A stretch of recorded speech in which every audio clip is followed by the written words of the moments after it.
Nagaan haa dursuu kabajamtoota hordoftoota keenya.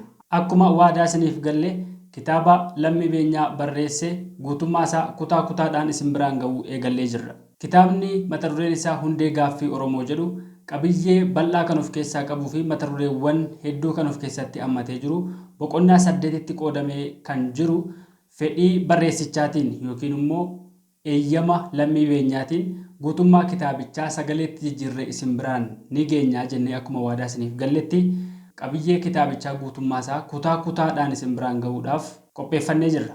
Kitaabni kun qabiyyeen achi keessatti barreeffame namoota hedduu akka qaqqabuuf fedhii barreessichi qaburraa ka'uudhaan kitaabichi sagaleetti jijjiiramee namoota kitaaba kanaa harkaan ga'atanii dubbisuu hin dandeenyeef sagaleedhaan dhaggeeffachuu akka isaan danda'anitti barreessichi fedhii akkasii waan qabuuf yookiin immoo eeyyama akkasii waan nuu kenneef kitaabicha guutummaa isaa sagaleetti jijjiirree isin biraan ga'uuf jirra. Har'a kutaa tokkoffaa isaa mata duree hooda hundeeffama mootummaa jedhu keessaa boqonnaa tokko keessatti kan argamu boqonnaa tokko keessaa walakkaasaa kutaa tokko keessatti qoonnee kan isin biraan geenyu ta'a. Akkuma viidiyoo jalqabaa keessatti waraabne kitaabni kun qabiyyeen isaa baay'ee bal'aadha. Xixiqqaatee barreeffamuu irraa kan ka'e fuulli isaa haga fuula 250 olitti kan gad xiqqaate malee utuu guddatee barreeffameeti kana caalaa guddaa ta'uu akka danda'u ibsinee jirra. Haaluma jalqabne kannaan utuu nuffiin utuu dadhabin guutummaa kitaabichaa isin biraan geenya waan ta'eef chaanaalii yuutuubii kanaa saabskiraayib gochuu akkasumallee waliif qooduudhaan yaada qabdanis bakka saanduqa yaadaa keessatti akka nuuf barreessitan kabajaan isin gaafachaa gara kutaa tokkoffaa Hundee Gaaffii Oromootti waliin dabarraa nu waliin tura.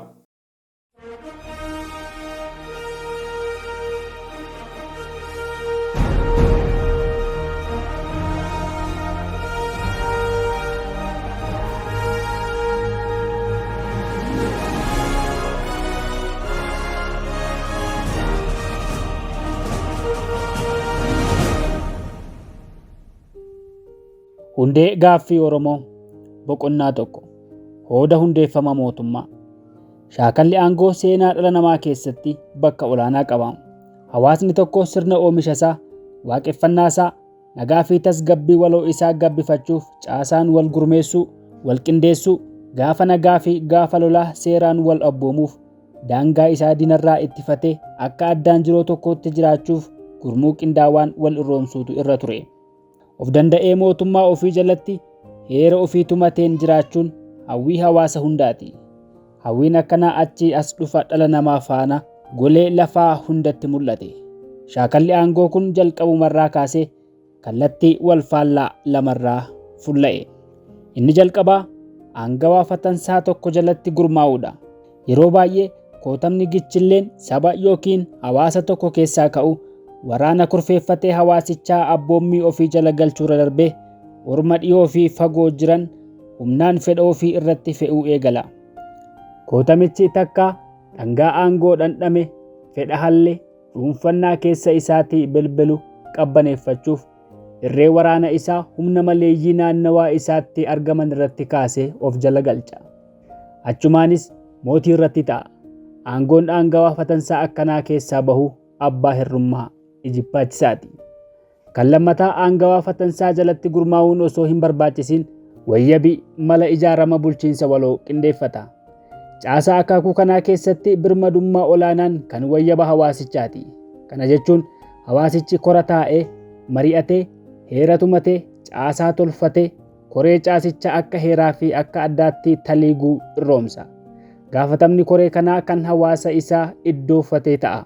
Yeroon aangoo irratti turamus daangawaadha. Aadaa bulchiinsa waloo amala dimokiraasii keessaa tokko. Gadaan Oromoo fi dimokiraasiin Giriik fakkeenya muraasa.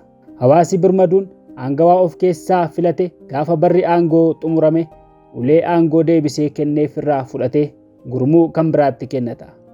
Aadaa akkanaa keessatti aangoon gulummaa abbaa tokkee osoo hin taane imaanaa gahumsa ofiin namatti kenname namarraa fuudhamu ta'a. Giriikonni waggaa tokko, Oromoonni waggaa 8 irroomsu. Impaayerri bakka kamittuu humnaan dhalata. Humni isaa waraana amanamaa kootama gichillee tokko jala hiriiran, dhugeeffannoo tokko babal'isuuf of kennan, afaan, aadaa fi eenyummaa saba tokko saboota dhiyoo fi fagoo jiran irratti fe'uuf ifaajan yookaan dantaa dinagdee fi aangoo finna ofii tiksuuf of kennan keessaa ba'uu mala. Sababa akkamiif ta'u impaayera ijaaruun humna waraanaan alatti hin yaadamu. Impaayeroonni akka Otomaan Turkii, Biriteen Guddittii, Leemmoo Roomaa, Raashiyaa fi Itoophiyaan waraanaan babal'achuu, dhiibbachuu fi koloneeffachuu keessatti dhalatan. Impaayera ijaartonni waraana ijibbaachisaa keessatti ijaarsaa fi diigumsa qaqqabsiisaniifis yeroo hunda hooda tolfatan qabu. Gaggabni impaayera ijaaruu fi bulchuu sammuu dhala namaa keessatti lubbuu horatee bara hedduu fuulla'e. Akka tokkoon yookiin akka biraan shaakalli impaayerummaa golee lafaa hundatti of mul'isaa ture. Impaayerri akaakuu hedduu qaba. Tokko amantii babal'isa. Tokko olaantummaa saba tokkoo mirkaneessuuf ifaaja. Gariin ammoo shaakala abbaa irrummaa abbaa tokkee jalatti aangoo fatansummaa kootama tokko mirkaneessisuuf carraaqama. Akaakuu hedduus qabaatu amalaa fi aadaan garuu impaayerri kamuu tokkuma. Hunduu shaakala abbaa irrummaa fi humna waraanaan alatti tasumaa jiraachuu hin danda'an. Daafii kanaa dhalatee hanga du'utti impaayerri kamuu goolii fi waraana keessa jiraata. Gurmeessitoonni, qindeessitoonnii fi bulchitoonni impaayeraa yeroo hundaa gaarummaa, qananii, nagaa, tasgabbii, qaroominaa fi fayyina ilma namaa bakka hallee argamsiisuuf ifaajuu himatu. Gaarummaa fi qananii ofii saboota deega kanaan miidhamaniif arjoomuu abjoochuu fi kana tolchuun dirqama namummaa hireen seenaa harka isa buuste ta'uu dhaadheffatu. Qananii, qaroominaa fi nagaan hunda qaqqabuuf biyyi hunduu kootama fatansaa fi tokkoomsaa tokko jalatti buluu qabdi. Daaya akkasiin Saargoon guddichi waraana kumaa muraasa gurmeeffate finnoota magaalaa kanneen akka Sumeerii fi Akaad tokko tokkoon weeraree dhumarratti guutummaa Mesopotaamiyaa dhuunfachuudhaan mootii bakka hallee jedhee of moggaase. Ergasii impaayeroonni lakkoofsa hin qabne wal duraa duubaan dhalatan gaggaba bakka hallummaa qabatanii argaman. Fakkeenyaaf gaggabni impaayeraa Leemmoo Roomaa nagaa Roomaa Paaks Roomaanaa bakka halletti qaqqabsiisuuf ture. Nagaan Roomaa bakka halle ga'uuf handaarri lafaa hundi mamii tokko malee irree Roomaa jala buluu qabdi. Dabareen bakka hallummaa gaafa Biriteen qaqqabu yaada nagaa Biriteen Paaks Biritaanikaa sammuu Biriteenotaa qabate golee lafaa hunda keessa isaan marmaarsise. Dhiyeenya kana waraana qabbanaawaa booda sansakkaa siyaasaa haaraa Ameerikaan mataa itti taate lafa qabachiisuuf yaadi nagaa Ameerikaa Paaks Ameerikaanaa kan dimokiraasii, abba tokkummaa fi gabaa walabaa oofu bakka hallummaan mirkanaa'uu qabaan falmii guddaa kaase. Kun hundi hooda dhugaarraa fagooti. Faallaa hooda kanaa kaayyoo ijoon impaayera ijaaruu fi bulchuu duuba jiru lafa bulchiinsaa babal'ifachuu, amantii ofii handaara fagootti diriirsuu, qabeenya namaa fi waatattaa sammuu, afaanii fi aadaa ofii kaan irratti fe'uuf gaggabuu, kolonii heddummeessuu, oomisha ofiif gabaa babal'isuu, shaakala abbaa irrummaa ilaalcha saba tokkoo saboota halagaa dhiyoo fi fagoo jiran irratti fe'uuf carraaquudha. Ifaajeen kun hundi humna waraanaan dhugooma. Waraanni barbadeessaadha. Kootamni fatansaan tokko ijaarrate gaggaba dantaa akaakuu kumaa bahachuuf dhalli namaa abidda waraanaatti oofamee dhumuu qaba. Malli jireenyaa saba itti duulamee fi hariiroon oomisha isaa guutummaatti barbadaawee kan fedha kootamichaan bakka buufamuutu irra jiraata. Nagaa fi qananii kaadhimameef dhangaa isaa dhandhamuuf sabichi dursee cabuu yookaan harka kennatee arjummaa aangawaa fatansaa jalatti gaadi'amuu qaba.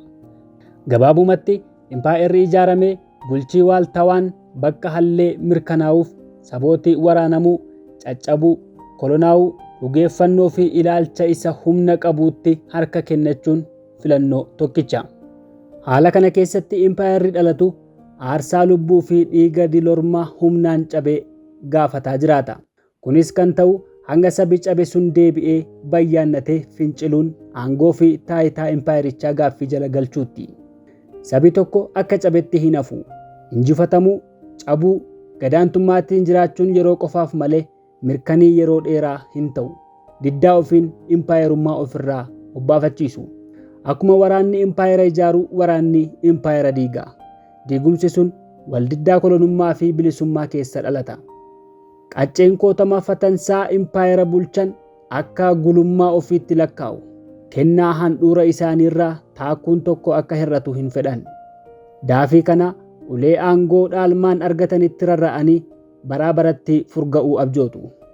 Gaggabni isaanii kun dilorma wayyaba harqoota impaayerichaa jalatti eele hiyyoomee fi dararaa safara hin qabne jalatti daba akaakuu hundaan eenyummaan isaa gaaffii jala galeen wal dhiita. Lolli waldiddaa kanaan ka'u diigumsa mirkaneessa. Impaayeroonni bakka halletti biqilan haala kanaan diigaman. Diigamuun isaanii hoodii qananii, nagaa, qaroomina, fayyinaa fi tasgabbii bakka hallummaa dhugaa hundee jalaa qabu osoo hin taane soba adii weerartoonni, babal'attoonnii fi dhiibbattoonni tolfatan ta'uu mirkaneessa. Hoodii impaayerummaa duubaan oofamu soba adii qabatamaan mirkanaa'e ta'us abjuun isuma durii fooyyessanii miidhagsanii ijaaruu ammayyuu sammuu dhala namaa keessaa duguugamee hin haqamne. Gaggabni daangaa ofiin alatti babal'achuu, weerara uumuu, ciqilee jabaan dagaa ormaa dhiibbachuu, jabana ammayyaa abjuu hin doomne, fedha hin daangofne ta'ee jira. Gaggabni kun haarawee itti fufuun impaayera akka Itoophiyaa lubbuun keessaa dhikkifatuuf abdii xiqqoo burkutaa'uurraa isa baraaru ta'ee itti mul'ata. Qabatamaan kan mirkanaa'e impaayerri kamuu utubduu bulcha goolii dhabaa fi boodessaa ta'uu isaati. Waraanni gurguddaan sanyii fi namummaa namaa xiqqeessanii darban gaggaba impaayera ijaaruu yookaan diddaa harqoota isaa jalaa bahuuf adeemsifamuun geggeeffame. Naannawa gaanfa Afrikaa kanatti kan akka impaayera Itoophiyaa sanyiin namaa keessatti xiqqeeffame hin jiru. Waraana barbadeessaa, hiyyummaa, doofummaa, hongee fi beela namtolchee, dhukkubaa fi gadadoo bifa hallee saboota naannawa kanaa mudateef sababni hangafti dhalachuu impaayera kanaati jechuun sobduu nama hin taasisu. Hanga ammaatti waan qabatamaan dhugaa kana sobsiisu hin argamne, fuuldurattis ni argamaan moojii. Itoophiyaan impaayera gooliin dhalatte goolii, daba, roorroo fi farra namummaan jiraattedha. Ijaaramni ishee ifaajee qooda fudhattootaa hedduutiin mirkanaa'e. Jireenyi isees arjoomaa qooda fudhattoota kanaa itti fufiinsaan gaafate. Impaayerri kun jija habashootaa ta'uun mirkana. Garuu habashoonni takkaahuu qaroomina guddaa saboota ollaa ofii ittiin caalan qabaatanii yookaan humna fatansaa hin injifatamne ijaarratanii kaan of jala oolchuun milkii argatan miti. Mirkanii ijaarama isheef qawwee fi beekumsi faranjootaa murteessaa tarii isa olaanaa ture. Itoophiyaan koloneessaa annisaa aangawoota kolonii gurguddoo Biriteen, Faransaay fi Xaaliyaaniitiin dhiibamtee ijaaramte, kunuunfamte, tikfamtee fi haga arraatti hirphamte saggoo saboota kolonaawoorra jiraattedha. Gama tokkoon waraanni habashootaa, gama biraan beekumsaa fi qawween faranjootaa walitti ida'ame kolonii hirkattuu gaanfa Afrikaa keessatti dhalche. Dantaan oomishtuu qawwee fi baattuu qawwichaa gaanfaa kanatti wal kibbe. Lamaanuu kibba koloneessuu fi qabeenya isaa fayyadamuu irratti walii galan. As keessatti kibba yeroo jennu sarara qoodumsa aadaa malee teessuma lafaa jechuu miti. Oromoon Walloo fi Raayyaa teessuma lafaan kaabatti argamu. Sararri hidhata aadaa garuu Oromoo wayyaba kibba jirutti isa fida. Umriin Itoophiyaa meeqa? Gaanfiin kun akkuma abbaan fedhetti deebifama. Wayyabii Habashaa impaayeratti abbaa umrii 3,000 tolcha.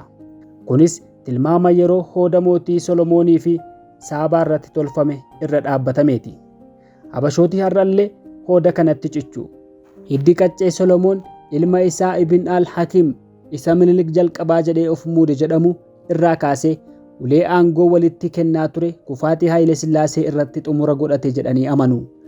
Yoo xiqqaate moototi dhiyeenyuma mataa impaayerettii turan Tewoodiroos, Yohaannis Afraffaa fi Haayile Sillaaseen hidda Solomoon irraa hoomaatuu akka hin qabne osuma beekanii kijibaan nama gowwoomsuu fi raatessuu barbaadu.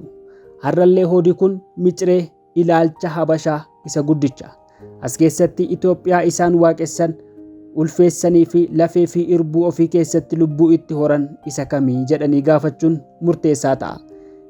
Itoophiyaa umrii waggaa 3,000 isa Hoomer odeessichi qaroo dhabeessichi himee Herodotes barreesse moo isa Abuna Takla Haymaanot jaarraa 14ffaa keessa holqa Dabra Libaanos keessatti barreesse. Isa Hoomer qaroo dhabeessi himee Herodotes argaa dhageetti Giriik keessatti barreesse yoo ta'e, Misir kibbaa kan jiraatan Dildorma mammagaallan hunda hammata. Kunis hunda caalaa Kuushota Maarawee fi Naapaataa ibsa. Yeroo akkasii seenaan Itoophiyaa durii Habashoota galaana diimaa gamaa dhufuu himataniif hidhata tokkollee hin qabu. Seenichi kan saboota Kuush kibba Misir yaa laga Abbayyaa qabatanii jiraatan hundaati. Itoophiyaan durii isa Abuna Takla Haymaanot aangoo qaccee Solomoon tottolchee malaammalteedhaan ulee aangoo Zaaguwee harkaa buusee harkaa Amaara Shawaatti galche yoo ta'e, sun hooda sadoo siyaasaa soba shira hirmaannaa bataskaanaa Kooptik Misir keessatti hirmaachise malee dhugaa ragaa amansiisaan deeggarame miti. Maqaa abbaatu moggaafata. Habashootni maqaa Itoophiyaatti rarra'uuf mirga qabu. Garuu seenaa sabooti maqaan sun Giriikotaan kennameef hunda hatanii kan ofii taasifachuun garuu yakka guddaadha. Seenaan Itoophiyaa durii kan Kuushotaati. Hangafni Kuushotaa kan aadaa fi mallattoo mala jireenyaa fi hariiroo oomishaa isaa fudhatee hafe immoo Oromoodha. Seenaan Itoophiyaa kitaaba qulqulluu keessatti eerames ta'e kan Hoomer qaroo dhabeessi himee Herodotes barreesse kan Kuushotaa kibba Misir, Maarawee, Naapaataa, Oromoo fi kanneen kana fakkaatani malee kan qomoo Abisiiniyaa dhaloota Kiristoos keessa galaana diimaa ce'anii dhufanii ta'uu hin danda'u. Kuushonni qaroomina addaa kalaqanii gaanfa kana keessatti seenaa addaa dalagaa turaniiru. Sun dhuguma argaa dhageettii Giriikotaa keessatti barreeffameera. Seenaan sun qabeenya Kuushoti ittiin boonuu malan malee kan murna xiqqoo Habashootaa hin ta'u.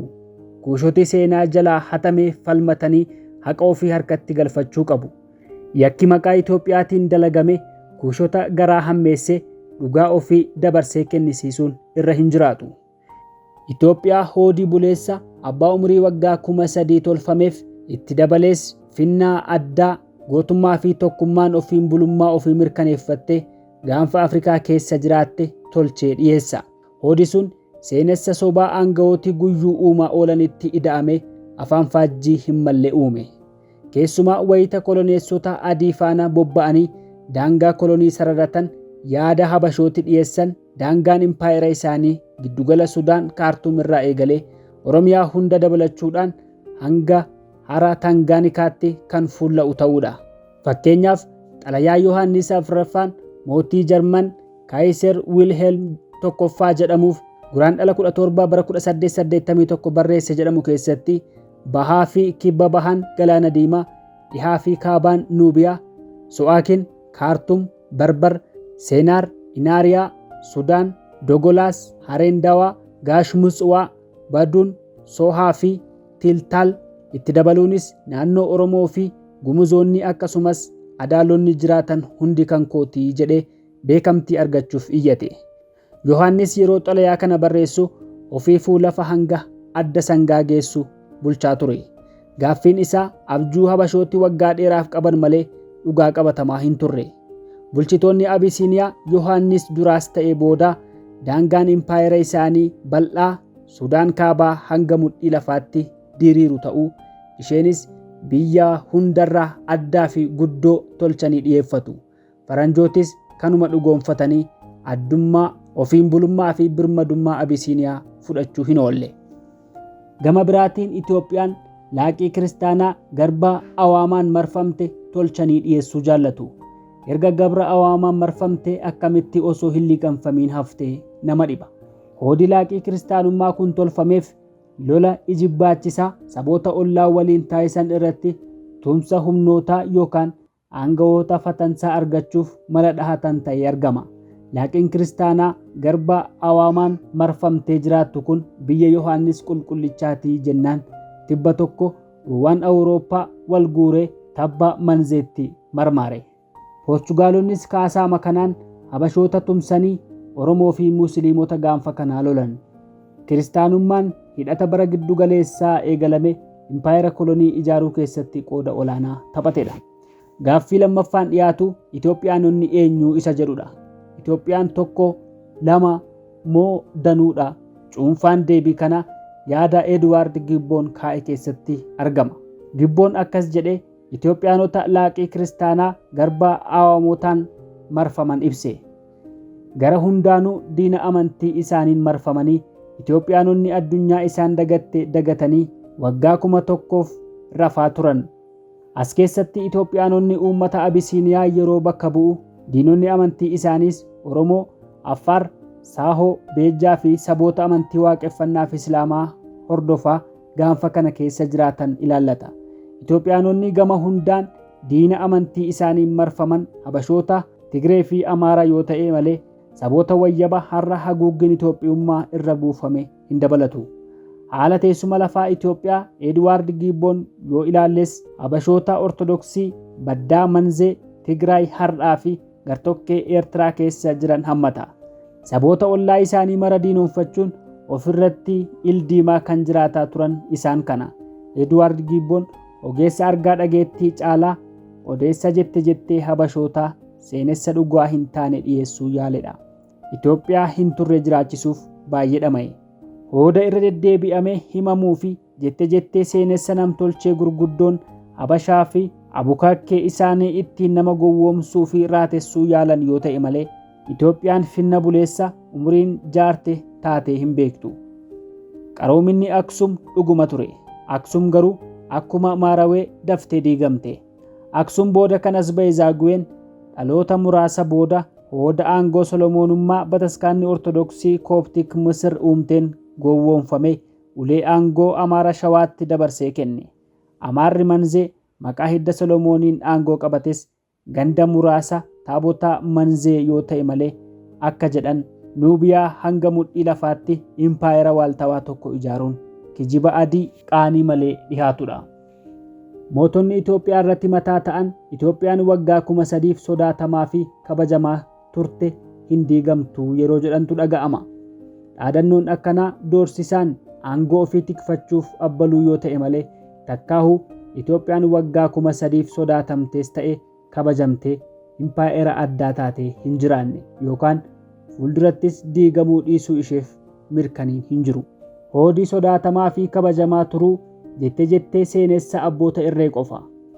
Walumaa galatti hoodii impaayera addaa sodaatamtuu kabajamtuu kan waggaa 3,000f biyya kam caalaa ofiin bulummaa mirkaneeffattee jiraatte laaqiin kiristaanaa gabraa awwaamotaan marfamte jedhu hundi dhugaa qabatamaa seenaa siyaasa gaanfa kanaa kan mirkaneessu osoo hin taane impaayera jaarraa 19ffaa keessa afaan qawwee jalatti saboota kibbaa koloneeffattee ijaaramte irratti abbummaa seerawaa tokkicha gonfatanii dantaa siyaasaa, aadaa, dinagdee, hawaasummaa fi afaanii Oromoo dabalatee saboota kibbaa irratti qabaachuudhaan ifaajee itti fufiinsa qabu taasisuuf mala dhahatanidha. Ifaajee isaanii kana ragaan deeggaruuf Minilik tokkoffaa Ibn al-Hakim irraa kaasee hanga Haayile Sillaaseetti atsoota aangoorra turan jedhaman tarreessuu yaalanii turan. Yaaliin sun garuu jettee dabtarootaa malee dhugaa ogummaa argaa dhageettiin mirkanaa'e miti. Seenessa sobaa hooda burjaajessaa fi xibaara madaala hin kaasneen nama gowwoomsuu, raatessuu fi daallomsuu yaaluun bakka tokkotti dhaabbachuu qaba. Argaa dhageettotii Habashaa muraasi sodaa fi hooda burjaajessaa kana sirreeffatanii fudhachuu mamuu eegalanis naamusa ogummaa isaaniif amanamanii feccoo dhugaa seenaa gaanfa kanaa dhalootaaf dabarsuu irratti ammayyuu onnee hin godhanne. Argaa dhageettotii Oromoo fi saboota hidda kuush ta'an hundi jabaatanii soba jaraa baasisuu qabu. Kun hanqannaan tuullaa kijibaa bara hedduuf walirra tuulame jigsanii obbaafachuun rakkisaa ta'a. Kabajamtoota hordoftoota keenya kutaa tokkoffaan hundee gaaffii Oromoo kan sagaleetti jijjiirree isin biraan geenye kan haga ammaati. Kutaa lammaffaan kan itti fufu ta'a. Kutaa tokkoffaa keessatti yaadota irraa barattan, yaadota adda ta'e kan irraa qalbeeffattan saanduqa yaadaa keessatti akka nuuf barreessitan isin gaafanna. Akkuma jalqaba irratti isiniif ibsuu yaalletti kitaaba kana keessatti jechoonni haaraan hedduun barreeffamanii jiru. Jechoonni haaraan kan namoonni itti dhimma hin baane hedduun as keessatti dhimma ba'amanii jiru. Isa kanarraallee akka barnoota akka irraa argattan akka jechoota haaraallee irraa barattan abdii qabna. Qabiyyeen kitaabicha keessatti barreeffame akkuma jirutti ta'ee jechuudha. Kutaa lammaffaatiin haga walitti deebinutti akkuma jalqaba isiniin jenne chaanaalii yuutuubii kanaa akka saabskiraayib gootan, sheer akka waliif gootan, akkasumallee saanduqa yaada keessattis ergaa keessan yookiin immoo yaada keessan akka nuuf barreessitan kabajaadhaan isin gaafanna. Kitaabicha sagaleetti jijjiiraa kan jiru ani Biqilaa Amanuuti. Barreessaan Lammii Beenyaa Qajeelaati. Kutaa lammaffaadhaan walitti deebinaa. Nagaatti.